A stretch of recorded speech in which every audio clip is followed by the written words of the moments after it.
क्या आप इस बात से वाकिफ़ हो कि एक जॉइंट होम लोन में 6 एप्लीकेंट्स ऐड किए जा सकते हैं? बिकॉज़ देखिए, जब भी आप एक जॉइंट होम लोन लेते हैं तो आप एक बड़ा होम लोन ले सकते हैं। साथ ही साथ आपको टैक्स में भी फ़ायदा होता है। सारे एप्लीकेंट्स टैक्स में रिबेट क्लेम कर सकते हैं under section 80C, 24B। And साथ ही साथ अगर प्राइमरी बोरोवर एक वुमेन है, एक स्त्री, एक महिला है, तो जो इंटरेस्ट रेट रहेगा उसमें भी हम सब्सिडी क्लेम कर सकते हैं। तो बेनिफिट्स तो आप में से बहुत सारे लोगों को मालूम होगा। अगर आप बेनिफिट्स के बारे में और जानना चाहते हैं तो इस वीडियो को आप चेकआउट कर सकते हैं। मैंने नीचे डिस्क्रिप्शन में लिंक डाला हुआ है, कमेंट्स में भी डाला हुआ है।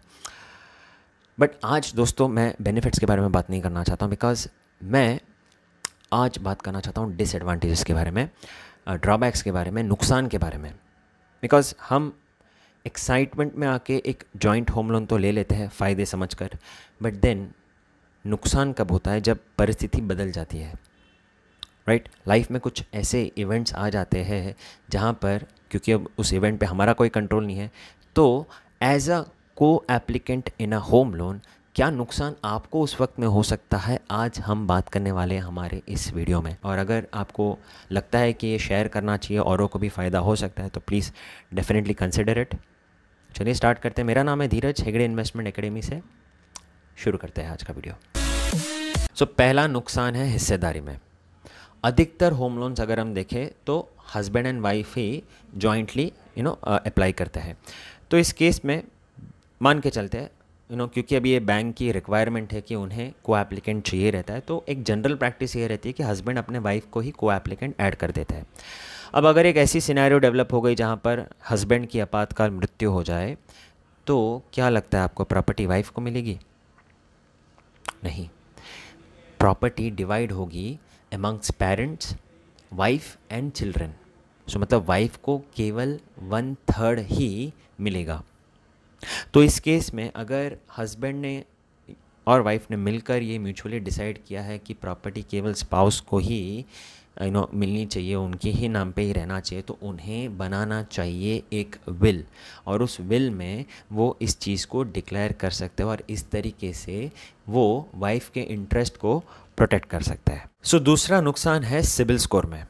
देखिए, जब भी आप एक जॉइंट होम लोन में पार्टिसिपेट करते हैं तो भले आपको ईएमआई पे करना नहीं हो, ईएमआई कोई और पे कर रहा है, बट अभी क्योंकि आप को बोरोवर हो, तो उस केस में जो भी ईएमआई पे कर रहे थे वो अगर कुछ कारण से ईएमआई पे नहीं कर रहे हैं या नहीं करने की इच्छा रखते हैं, तो उस केस में जब होम लोन डिफ़ॉल्ट हो जाता है तो सिबिल स्कोर सिर्फ उनका ही, जिन्होंने डिफ़ॉल्ट के जो ईएमआई नहीं पे कर रहे ना, सिर्फ उनका ही नहीं बिगड़ेगा, किंतु सारे जितने भी को एप्लीकेंट्स हैं सबका सिबिल स्कोर ख़राब हो जाएगा।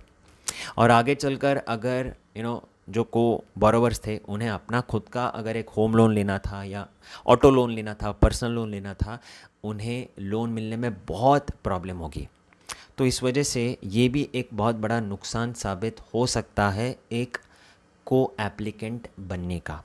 तीसरा नुकसान एक जॉइंट होम लोन में जो हो सकता है वो है डेथ के टाइम पर, देहांत अगर प्राइमरी बोरोवर की हो जाती है जो ईएमआई पे कर रहे थे, तो उस केस में वाइफ को, स्पाउस को अब पूरा का पूरा आगे का ईएमआई पे करना पड़ेगा।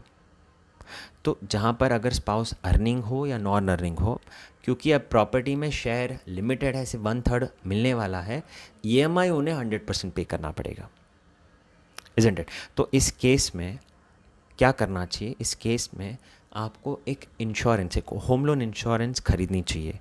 उसके थ्रू आप ये फ्यूचर ईएमआई के लाइबिलिटी को at the time of the death protect कर सकते हैं, सो दैट आगे जितने भी को बोरोवर्स हैं उन पर ये लाइबिलिटी फिर नहीं आएगी।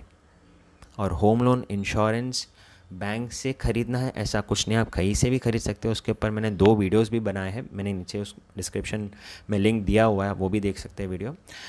आप इंश्योरेंस ज़रूर कीजिएगा, उस के थ्रू ही आप अपने स्पाउस के या अपने सिबलिंग्स के लाइबिलिटी को प्रोटेक्ट कर सकते हैं। नहीं तो फिर उन्हें ही आगे चलकर ईएमआई पे करनी पड़ेगी, और इन केस वो ईएमआई पे नहीं कर पाते तो बैंक के पास ये पूरा अधिकार है कि वो घर को नीलाम करके अपने ईएमआईज़ को वसूल कर लें।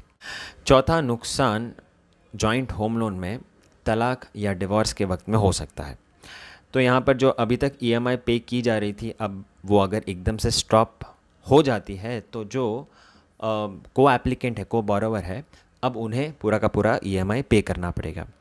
तो इस चीज़ को प्रोटेक्ट करने के लिए आप पहले ही एक एग्रीमेंट बना के रख दीजिए कि अगर भगवान नहीं करे ऐसी अगर सिचुएशन डेवलप हो गई डिवोर्स की, तो आप दोनों की क्या शेयर रहेगी, ईएमआई पेमेंट में आप दोनों की शेयर क्या रहेगी, ये पहले ही एक एग्रीमेंट बना के रख दीजिए, सो दैट फ्यूचर में ऐसे सारे डिस्प्यूट्स के टाइम पर वो काम आ सकता है।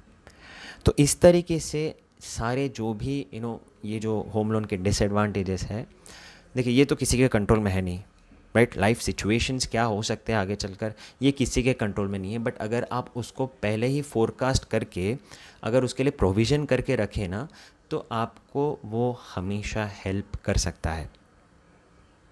बहुत बहुत धन्यवाद ये वीडियो देखने के लिए। अगर लगा कि ये इन्फॉर्मेटिव है तो please do consider, as I said, to share it with your friends and your colleagues. आज के इतना है दोस्तों, मिलते हैं अगले वीडियो के साथ। मुझे इजाज़त दीजिए। This is Dheeraj from Hegde investment academy signing out. Thank you so much.